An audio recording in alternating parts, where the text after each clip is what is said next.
نحمدہ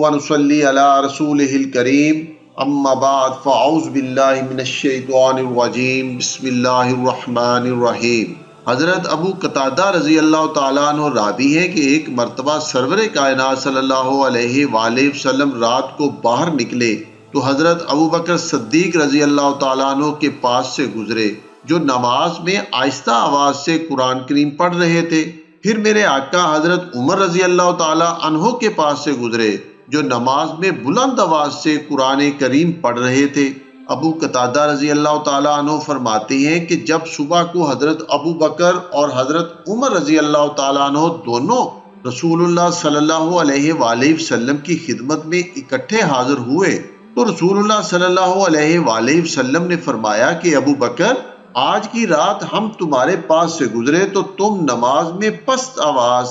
یعنی نیچی آواز کے ساتھ قرآن کریم پڑھ رہے تھے۔ حضرت ابو بکر رضی اللہ تعالیٰ عنہ نے عرض کی، یا رسول اللہ، میں جس سے مناجات اور باتیں کر رہا تھا اسے ہی سنا رہا تھا، اور وہ سننے کے لیے بلند آواز کا محتاج نہیں ہے۔ پھر رسول اللہ صلی اللہ علیہ وآلہ وسلم نے حضرت عمر رضی اللہ تعالیٰ عنہ سے فرمایا کہ عمر،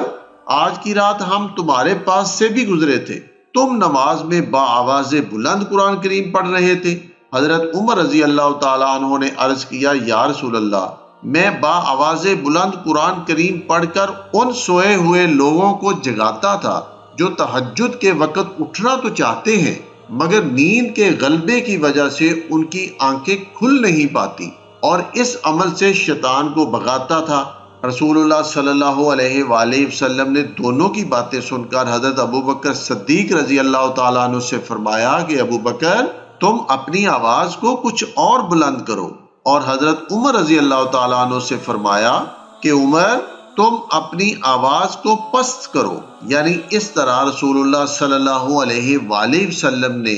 اعتدال کی طرف دونوں کی رہنمائی فرمائی۔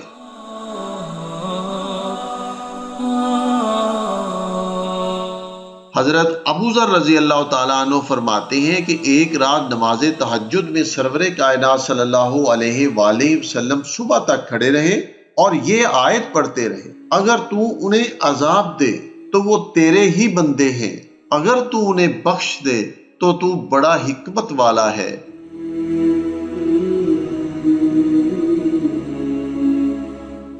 حضرت مسروق رضی اللہ تعالیٰ عنہ فرماتے ہیں کہ میں نے ام المومنین حضرت عائشہ صدیقہ رضی اللہ تعالیٰ عنہ سے دریافت کیا کہ سرور کونین صلی اللہ علیہ وآلہ وسلم کے نزدیک سب سے زیادہ محبوب کون سا عمل ہے؟ انہوں نے فرمایا کہ کسی عمل پر قائم رہنا۔ میں نے پھر یہ پوچھا کہ رات کو تہجد کی نماز پڑھنے کے لیے میرے آقا کس وقت کھڑے ہوتے تھے؟ فرمایا کہ میرے آقا اس وقت کھڑے ہوتے تھے جب مرغ کی آواز سنتے تھے۔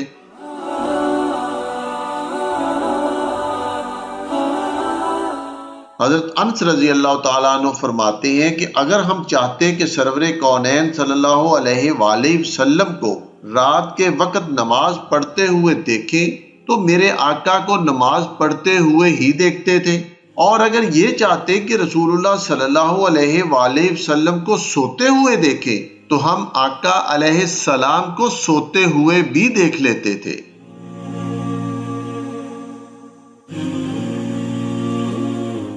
حضرت حمید بن عبد الرحمن بن عوف فرماتے ہیں کہ سرور کائنات صلی اللہ علیہ وآلہ وسلم کے ایک صحابی نے بیان کیا کہ ایک مرتبہ جب کہ میں رسول اللہ صلی اللہ علیہ وآلہ وسلم کے ساتھ سفر میں تھا تو کہا کہ اللہ کی قسم، رسول اللہ صلی اللہ علیہ وآلہ وسلم جب تہجد کے لیے اٹھیں گے تو میں اپنے آقا کو نماز کے وقت دیکھتا رہوں گا تاکہ میں آقا کے افعال دیکھوں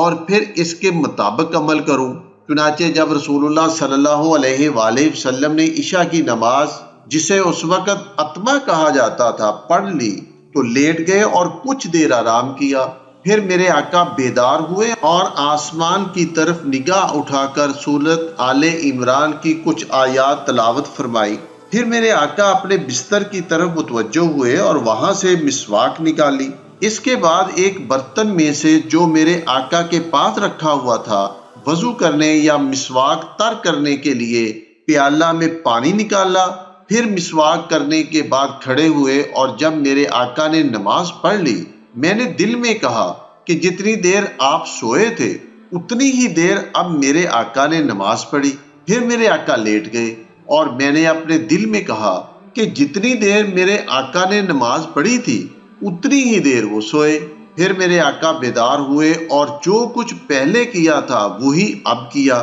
یعنی مسواک وغیرہ کی، اور جو کچھ پہلے پڑھا تھا وہی اب پڑھا۔ رسول اللہ صلی اللہ علیہ وآلہ وسلم نے نماز فجر سے پہلے اسی طرح 3 مرتبہ کیا۔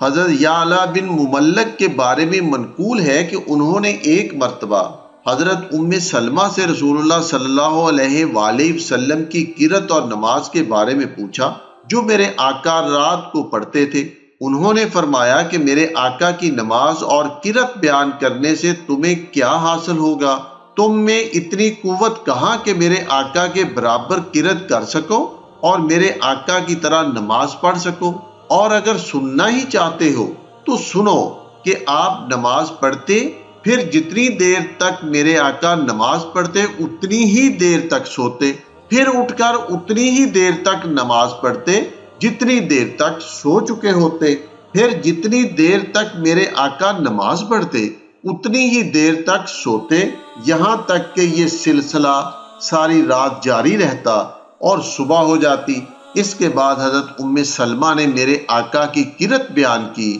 انہوں نے فرمایا کہ آپ کی قرات کا ایک ایک حرف واضح ہوتا تھا۔ وما علینا الا البلاغ المبین۔